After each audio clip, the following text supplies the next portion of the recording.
I'm Jake, 25 years old, and if you'd asked me 2 months ago what I wanted for my birthday, I would have said peace and quiet. Not a party, not a cake, just maybe 8 hours of uninterrupted sleep, a hot shower, and maybe some kind of acknowledgement that I exist. But I didn't expect anything, not from my family, at least. My life has been a long, slow lesson in managing expectations.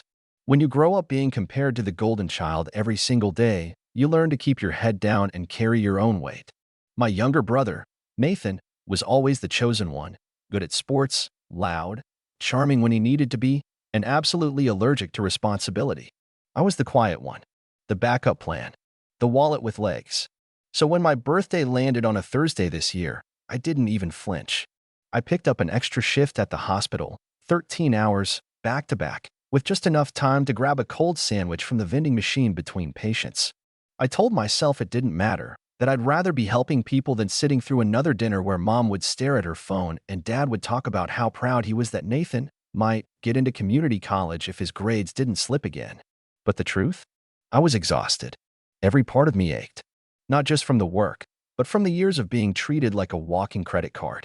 When I finally pulled into the driveway around 1 a.m., the first thing I noticed was the emptiness.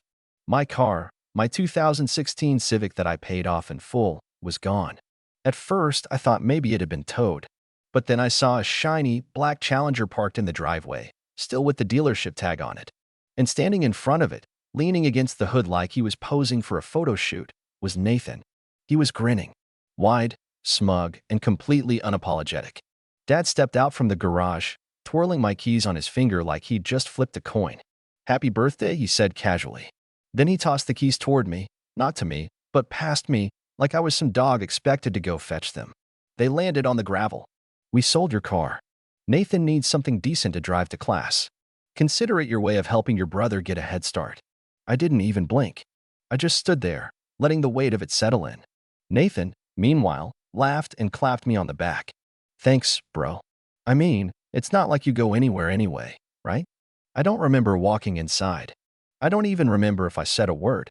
All I remember is sitting down on the edge of my bed, my childhood bed in the room I never really updated after high school, and realizing that every warning sign I'd ignored over the years had finally added up to this moment. I had let it get this far. I had made it easy. The next morning, as I was halfway through packing my things, quietly, methodically, like someone evacuating a fire before it gets to their room, Dad knocked on the door. Didn't wait for me to say anything. Just opened it and stood there with a piece of paper. $5, 200, he said flatly, like it was a reminder about trash day. "That's what your brother's tuition is going to cost this semester. You've got until Friday." I looked at the paper. It wasn't a request. It was a bill.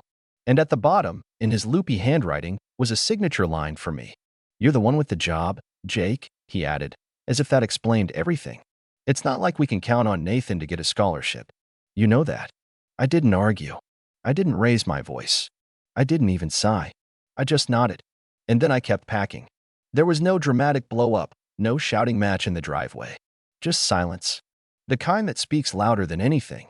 I zipped up my suitcase, unplugged my phone from the wall, and walked out past the living room where Mom was watching reruns and Nathan was asleep on the couch with the shoes still on. I walked out to the porch, looked back once, not for nostalgia, but to make sure I hadn't forgotten anything, and dropped one manila folder on the kitchen counter. I didn't leave a note. I didn't need to, because everything they needed to know was already inside that folder. And this morning, my phone practically caught fire. Missed calls from my uncle, 7 of them, back to back. A string of frantic texts from my cousin, all caps. "What did you do?" "They're freaking out. You need to pick up." And then a voicemail from Dad. His voice cracking. His words frantic. Something about needing to explain things to the police. Something about not knowing, and why would you even have that?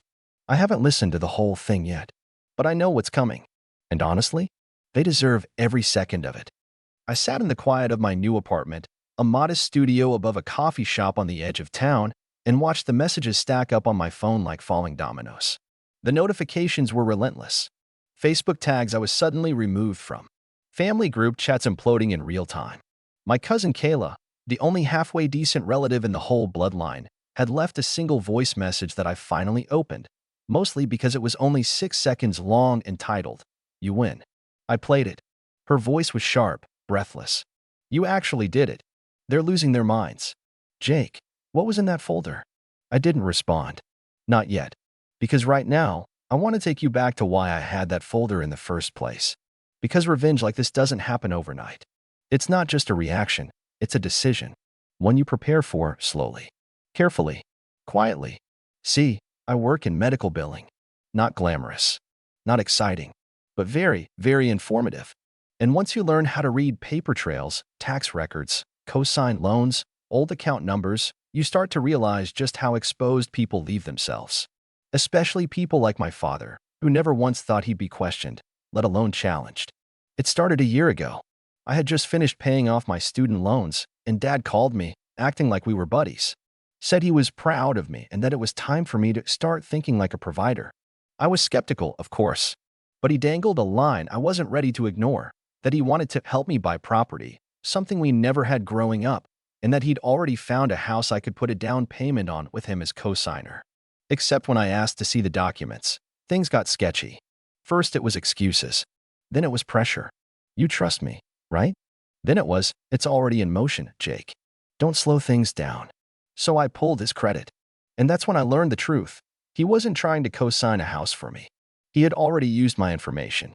Not just my name, but my social, my income verification, and my clean credit score.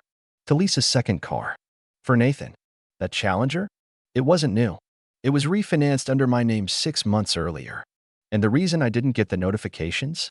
Because Dad had updated the mailing address to his. So I started digging deeper.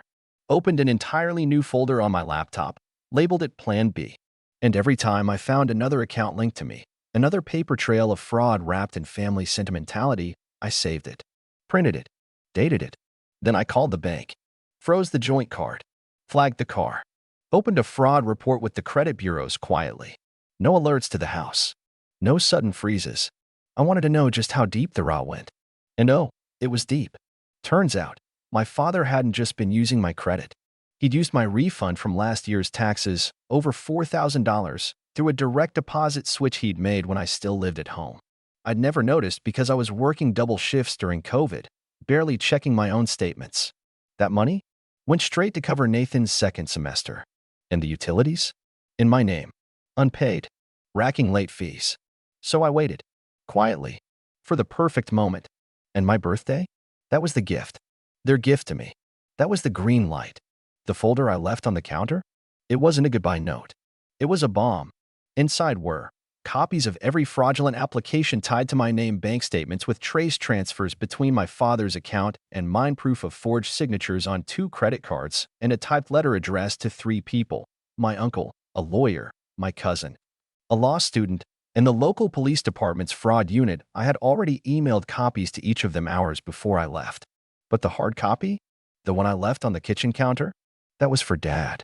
That was for him to open, to read, to realize exactly how much he'd underestimated me. How the quiet son, the forgettable one, had been watching, documenting, waiting. And now? Now he was panicking. I scrolled through the texts one by one. From Uncle Tom, call me now. You need to explain this before I take legal action. From Cousin Matt, did you seriously send that report?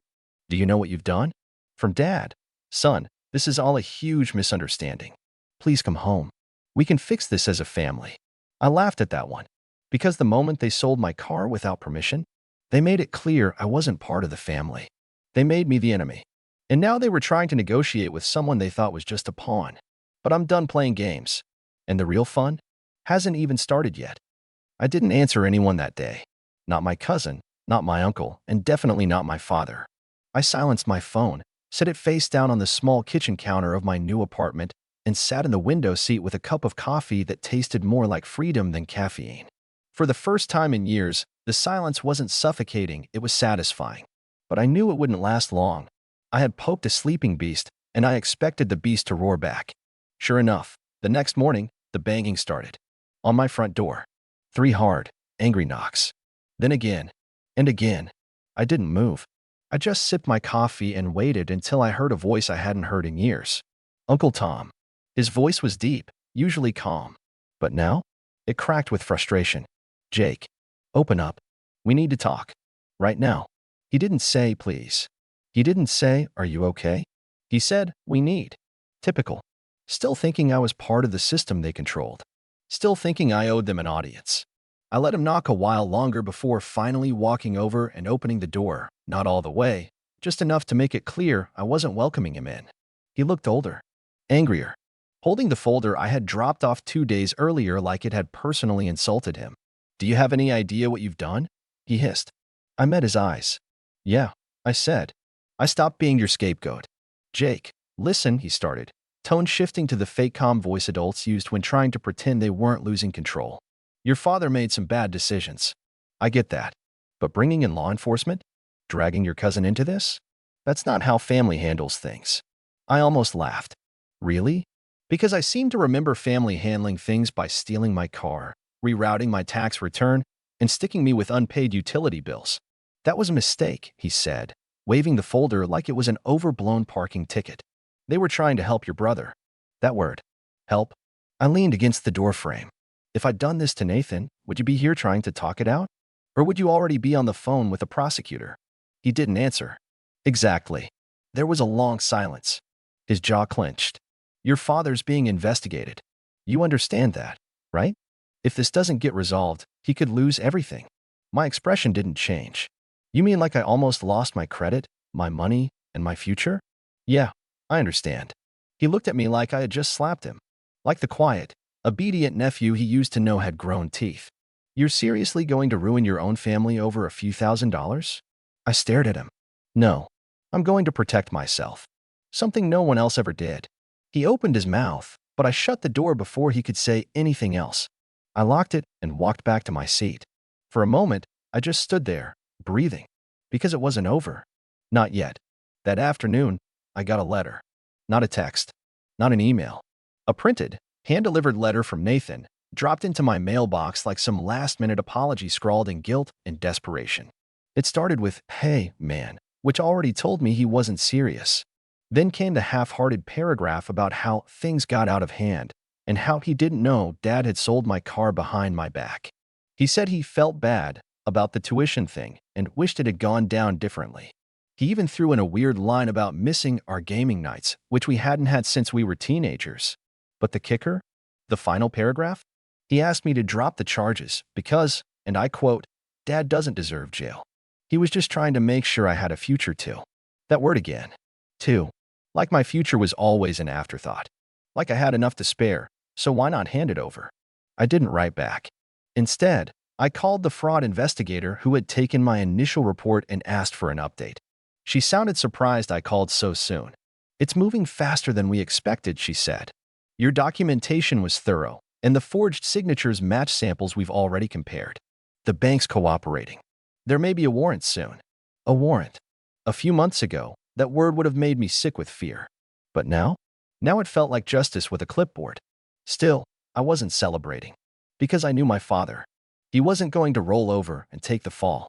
He was going to fight, lie, manipulate, and drag down everyone he could to protect himself, including me. I wasn't afraid, but I was ready. Because I still had one last piece of evidence. One last thing I hadn't shared with anyone yet. And once that piece came out, this wouldn't just be a family squabble anymore. It would be a scandal. 3 days later, I woke up to a headline that made me sit up in bed, coffee forgotten on the nightstand, my heart thudding like a drum. Local contractor under investigation for financial fraud. Family member reportedly involved in exposing scheme. There was a picture of my father from a town hall ribbon cutting last year. Smiling, shaking hands, wearing that too tight blue blazer Mom said made him look like a real man of the people. I read the article 3 times, slower each time. The investigation had officially expanded. Turns out, using your own son's identity to finance cars, tuition, and tax theft is just the beginning when you've got a business that's been double billing clients for over a decade.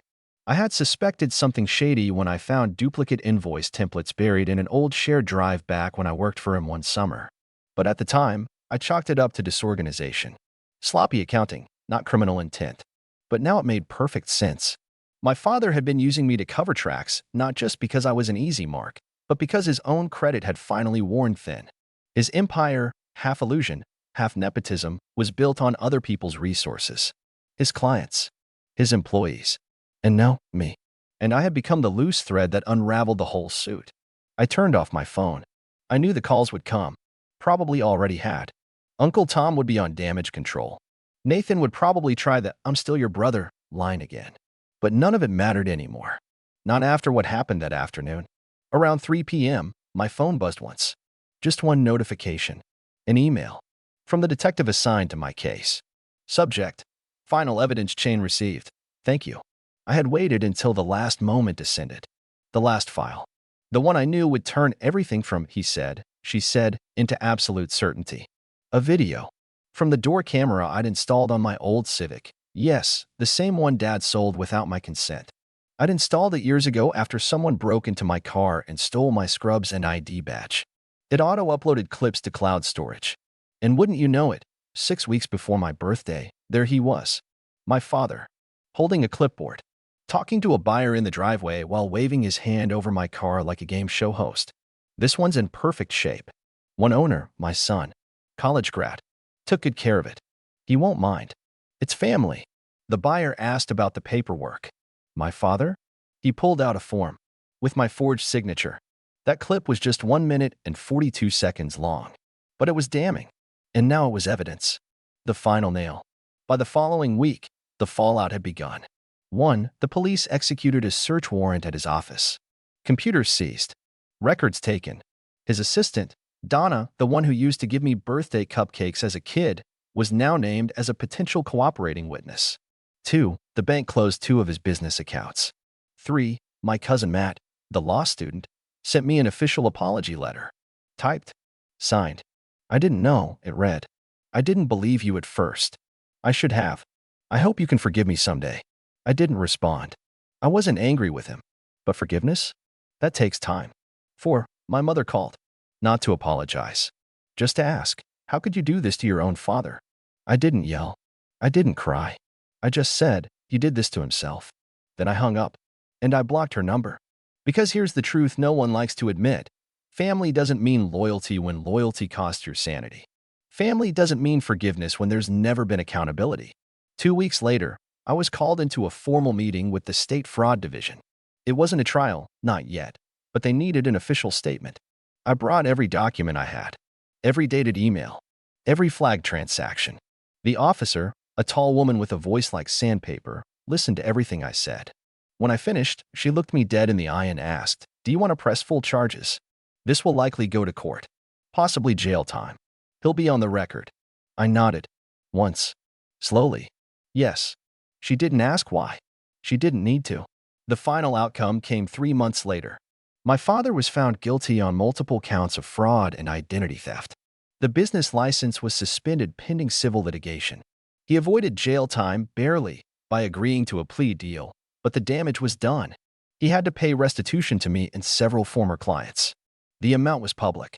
$72,410. Most of it wasn't even mine. But the part that was? I donated half of it to a program that provides financial aid for students whose families steal or misuse their college funds. Because I know that pain. Intimately. Nathan? He moved out of town. Tried to start over somewhere quiet. Last I heard, he was working at a car rental kiosk. He sent me one last message 6 months after everything ended. "Guess you finally beat me at something. Hope it was worth it." I never replied. Not because I hate him, but because I'm done explaining myself to people who only ever saw me as a wallet with legs. As for me, I'm better. Not healed, but better. I bought a used car. Nothing flashy. Just something mine. I started therapy. I even reconnected with a few old friends, people who remembered me before my name was a bank account for someone else. I don't talk to my parents anymore. Or my uncle. Or most of that side of the family. And you know what? I've never breathed easier. Because sometimes the only way to fix a toxic legacy is to end it. Not with rage. Not with revenge for the sake of it. But with a quiet, undeniable boundary. No more. No more guilt. No more manipulation. No more giving from a well that was never filled back up. And as for the man who tried to steal my future, he'll spend the rest of his life explaining to people why he lost it all. Because he underestimated the quiet sun.